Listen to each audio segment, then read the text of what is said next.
Andhra Pradesh Bharatiya Janata party అధ్యక్షురాలు పురంధరేశ్వరి గారు కేంద్ర ఎన్నికల సంఘానికి లేఖ రాసినటువంటి నేపథ్యంలో ఆ లేఖ ఆంధ్రప్రదేశ్ మీద చాలా ప్రభావం చూపించిందని, అందులో భాగంగానే ఆంధ్రప్రదేశ్ సిఎస్ మీద కేంద్ర ఎన్నికల సంఘం వేటు వేయబోతుందని, సిఎస్ గారితో పాటుగా మరికొంతమంది ఐపీఎస్లు ఐఏఎస్ల మీద కూడా వేటు వేసే అవకాశం ఉంది అంటూ ఒక వార్త ఇప్పుడు సోషల్ మీడియా వేదికగా చక్కర్లు కొడుతున్నటువంటి నేపథ్యంలో ఈ అంశానికి సంబంధించి మనతో మాట్లాడేందుకు ప్రముఖ రాజకీయ విశ్లేషకులు, ప్రముఖ సీనియర్ జర్నలిస్ట్ సిఎస్ రావు గారు మనతో ఉన్నారు. సార్తో మాట్లాడదాం.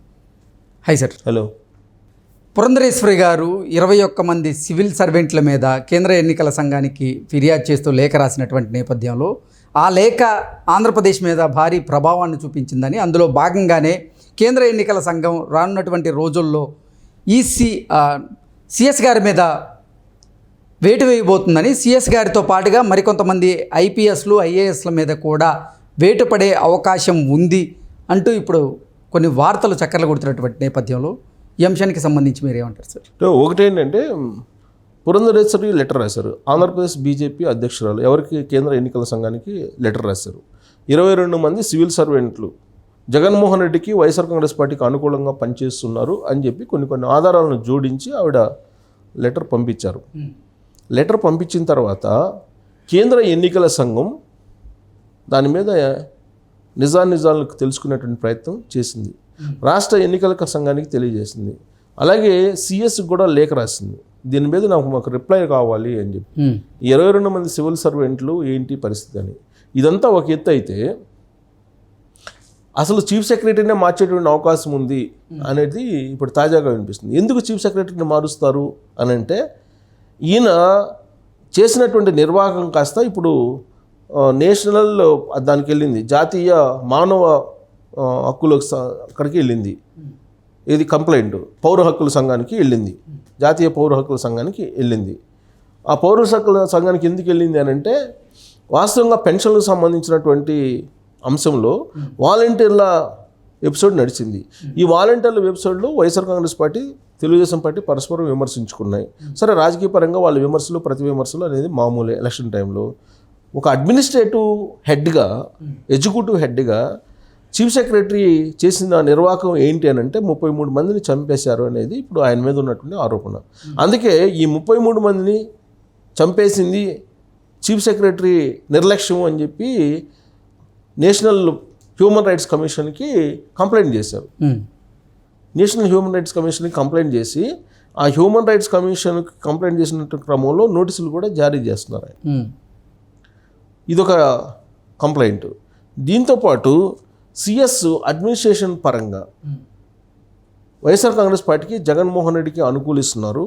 దానికి కారణం ఏంటంటే, ఆయన సొంత జిల్లా కడప జిల్లా, ప్లస్ జగన్మోహన్ రెడ్డితోటి బంధుత్వం కలిగి ఉన్నారు. చీఫ్ సెక్రటరీ అనేది కీలకమైనటువంటి పదవి. ముఖ్యమంత్రి జగన్మోహన్ రెడ్డి కడప జిల్లా, ఇద్దరు కడప జిల్లా వాళ్ళే, ప్లస్ దానికి తోడు రాజేంద్రనాథ్ రెడ్డి డీజీపీ కూడా కడప జిల్లా వాళ్ళే. ముగ్గురు కడప జిల్లా, ముగ్గురు ఒకే సామాజిక వర్గం. కాబట్టి ఎలా న్యాయం జరుగుతుంది అని చెప్పి లెటర్ రాశారు కేంద్ర ఎన్నికల సంఘానికి కొంతమంది. సో కాబట్టి పురంధరేశ్వరి ఏమో 22 మంది సివిల్ సర్వెంట్స్ మీద కంప్లైంట్ చేస్తూ, ఆధారాలతో సహా ఆవిడ కంప్లైంట్ చేస్తే, నేషనల్ హ్యూమన్ రైట్స్ కమిషన్కి ఏమో సిఎస్ మీద, చీఫ్ సెక్రటరీ మీద కొంతమంది కంప్లైంట్ చేశారు. తర్వాత డీజీపీ రాజేంద్రనాథ్ రెడ్డి మీద కూడా కొంతమంది కంప్లైంట్ చేశారు. ఎగ్జాక్ట్లీ. సో ఈ మొత్తం ఎపిసోడ్ని చూస్తే అసలు వీళ్ళు ముగ్గురు, ముఖ్యమంత్రి, చీఫ్ సెక్రటరీ, డీజీపీ, మొత్తం ముగ్గురు ఒకే సామాజిక వర్గం, ఒకే జిల్లా. కాబట్టి ఏం జరుగుతుంది అనే దాని మీద ప్రత్యేకమైనటువంటి కాన్సన్ట్రేషన్ చేయడం జరిగింది. చేసి అసలు చీఫ్ సెక్రటరీని ఎందుకు మార్చకూడదు అనేటువంటి ఒక చర్చ ఢిల్లీలోనే జరుగుతుంది. సో కాబట్టి ఈ నోటిఫికేషన్ వచ్చే లోపలనే ఆయన ట్రాన్స్ఫర్ చేస్తారు, బదిలీ చేస్తారు అనేది ఒకటి. సార్, కేవలం సిఎస్ గారి మీదే కాదు, డీజీపీ గారి మీద కూడా వేటుపడబోతోంది. నిన్న సిట్ అధికారి రఘురామరెడ్డి మీద కూడా వేటుపడినటువంటి నేపథ్యంలో ఇలా మరికొంతమంది అధికారులు కూడా ఆంధ్రప్రదేశ్ ప్రభుత్వానికి అనుకూలంగా వ్యవహరిస్తున్నారు. కాబట్టి వారందరి మీద కూడా కేంద్ర ఎన్నికల సంఘం చర్యలు తీసుకోబోతోంది అంటూ కూడా కొన్ని వార్తలు అయితే వస్తూ ఉన్నాయి. అందులో భాగంగానే ఇంటెలిజెన్స్ చీఫ్ సీతారామాంజనేయుల మీద కూడా వేటు పడబోతోంది అనే వార్త అయితే ఇప్పుడు ప్రధానంగా వినపడుతూ ఉంది. సో ఇప్పుడు పురంధరేశ్వరి రాసినటువంటి లెటర్లో, కంప్లైంట్లో 22 మంది సివిల్ సర్వెంట్లు అంటే దాంట్లో సీతారామన్ ఉండొచ్చు, కొల్లి రఘురామరెడ్డి ఉండొచ్చు, డీజీపీ ఉండొచ్చు, వీళ్ళందరూ ఉండొచ్చు. సిఎస్ గారు ఉండొచ్చు. సిఎస్ అంటే సిఎస్ మీద ఉండకపోవచ్చు, అంటే ఐఏఎస్ మీద కూడా రాశారు. బట్ సిఎస్ మీద రాస్తే సిఎస్ మీద రాసిందని చెప్పి వచ్చిండేది కదా. కానీ సివిల్ సర్వెంట్లోనే ఉన్నారు. బట్ ఇప్పుడు ఆ సిఎస్కే ఇప్పుడు కేంద్ర ఎన్నికల సంఘం పంపించింది కదా, 22 మంది సంగతి ఏందో చూడు, దానికి రిప్లై ఇవ్వమని చెప్పి లెటర్ రాశారు కదా. బహుశా ఆయన పేరు ఉండకపోవచ్చు. ఆయన మీద ఇప్పుడు నేషనల్ హ్యూమన్ రైట్స్ కమిషన్కి వేరే వాళ్ళు కంప్లైంట్ చేశారు. ఈ 33 మంది వృద్ధులు చంపారు కదా పెన్షన్ల కోసం. అవును. సో ప్రత్యామ్నాయ మార్గాలు ఎందుకు ఏర్పాటు చేయలేదు, ప్రత్యామ్నాయ మార్గాలు చూపించాలి కదా, ప్రత్యామ్నాయ వ్యవస్థ అయితే ఉంది కదా, వాలంటీర్ అనేది ఒక వ్యవస్థ కాదు అని చెప్పి చట్టంలోనే జగన్మోహన్ రెడ్డి చెప్పాడు కదా, దాన్ని వ్యవస్థ అని చెప్పేసి ఏ విధంగా మీరు చూశారు, అది వ్యవస్థ కాదు, వాళ్ళు ఏదో గౌరవ వేతనం తీసుకొని వాళ్ళు సేవ చేయడానికి ముందుకు వచ్చారు, దాన్ని వ్యవస్థ కింద మీరు పరిగణించకూడదు. అసలు వ్యవస్థ పంచాయతీ వ్యవస్థ ఉంది. ఆ పంచాయతీ రాజ్ వ్యవస్థలో పంచాయతీ కార్యదర్శులు ఉన్నారు, తర్వాత గ్రామ వార్డు సచివాలయానికి సంబంధించిన ఉద్యోగులు ఉన్నారు. వాళ్ళని ఉపయోగించుకొని ఇంటికి తీసుకెళ్ళి పెన్షన్లు ఎందుకు ఇవ్వలేకపోయావు నువ్వు? ఆ ఇవ్వనందువల్ల 33 మంది చనిపోయారు, దానికి బాధ్యత వహించాలని చెప్పి నేషనల్ హ్యూమన్ రైట్స్ కమిషన్లో కంప్లైంట్ చేశారు. అది ఆల్రెడీ నోటీసులు పంపించింది చీఫ్ సెక్రటరీకి నేషనల్ హ్యూమన్ రైట్స్ కమిషన్. ఇప్పుడు ఎంక్వైరీ కూడా ఫేస్ చేయాల్సి వస్తుంది ఆయన. ఇదంతా ఒక ఎత్తు అయితే, చీఫ్ సెక్రటరీ వ్యవహరించినటువంటి నిర్లక్ష్య వైఖరి ఏదైతే ఉందో దాని మీద కంప్లైంట్ చేసింది తెలుగుదేశం పార్టీ. ఇది పెన్షన్ల విషయంలో. పెన్షన్ విషయంలో ఆయన నిర్లక్ష్యంగా వ్యవహరించాడు.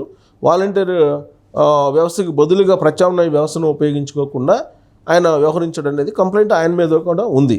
ఇదంతా ఒక ఎత్తు అయితే, ఇప్పుడు తాజాగా కేంద్ర ఎన్నికల కమిషన్కి వెళ్ళినటువంటి కంప్లైంట్ ఏంటంటే తిరుమల తిరుపతి దేవస్థానం ఈవో ధర్మారెడ్డి మీద కూడా వెళ్ళింది. ధర్మారెడ్డిని కూడా అక్కడి నుంచి తీసేయాలి, ధర్మారెడ్డి అక్కడి నుంచి రాజకీయాలు నడుపుతున్నాడు తిరుమల తిరుపతి దేవస్థానం నుంచి అని చెప్పి అసలు ధర్మారెడ్డిని తీసుకురావడమే పెద్ద వివాదం. ఆంధ్రప్రదేశ్కి తీసుకురావడమే పెద్ద వివాదం. ఇప్పుడు ఆ ధర్మారెడ్డి తిరుమల తిరుపతి దేవస్థానాన్ని బేస్ చేసుకొని రాజకీయాలు నడుపుతున్నారు. అలాగే ఢిల్లీ నుంచి ఆంధ్రప్రదేశ్ వరకు కూడా లైజనింగ్ చేయడానికి కారణం కూడా ధర్మారెడ్డి అనేది విపక్షాల యొక్క అభిప్రాయం. అందుకే ఇప్పుడు ధర్మారెడ్డిని కూడా బదిలీ చేయాలి అని చెప్పి వాళ్ళు ఇప్పుడు విపక్షాల నుంచి కంప్లైంట్స్ వెళ్ళాయి. సో కాబట్టి రాబోయేటువంటి రోజులు ఇప్పుడు ఆల్రెడీ కొల్లి రఘురామరెడ్డిని బదిలీ చేశారు. ఆ కొల్లి రఘురామరెడ్డి జాబితాలోనే రాబోయేటువంటి రోజుల్లో డీజీపీ కానీ, సిఎస్ కానీ, లేదంటే ఈ ధర్మారెడ్డి ఈఓ కానీ, ఇంకా పురంధరేశ్వరి కంప్లైంట్ చేసినటువంటి ఇంకొక 22 మంది ఉన్నారు. వాళ్ళు కానీ తాజాగా మొత్తం జాబితా అయితే ఉంది. ఆ జాబితాకు సంబంధించి మొత్తాన్ని కూడా మార్చాలి, లేదంటే ఫ్రీ అండ్ ఫెయిర్ ఎలక్షన్స్ జరిగేటువంటి అవకాశం లేదు అనేది విపక్షాలు చేస్తున్నటువంటి ఫిర్యాదులు. సో ఈ క్రమంలో ఫస్ట్ అయితే కొల్లి రఘురామరెడ్డి వికెట్ పడిపోయింది. ఇంకా మిగతా వికెట్లు ఎప్పుడెప్పుడు పడతాయనేది చూస్తూ ఉన్నారు.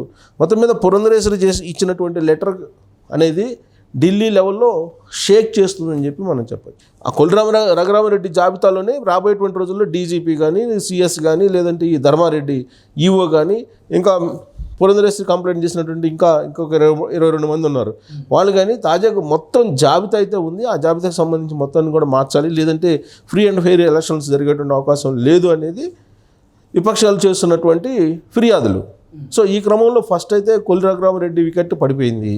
ఇంకా మిగతా వికెట్లు ఎప్పుడెప్పుడు పడతాయనేది చూస్తూ ఉన్నారు. మొత్తం మీద పురంధరేశ్వరి ఇచ్చినటువంటి లెటర్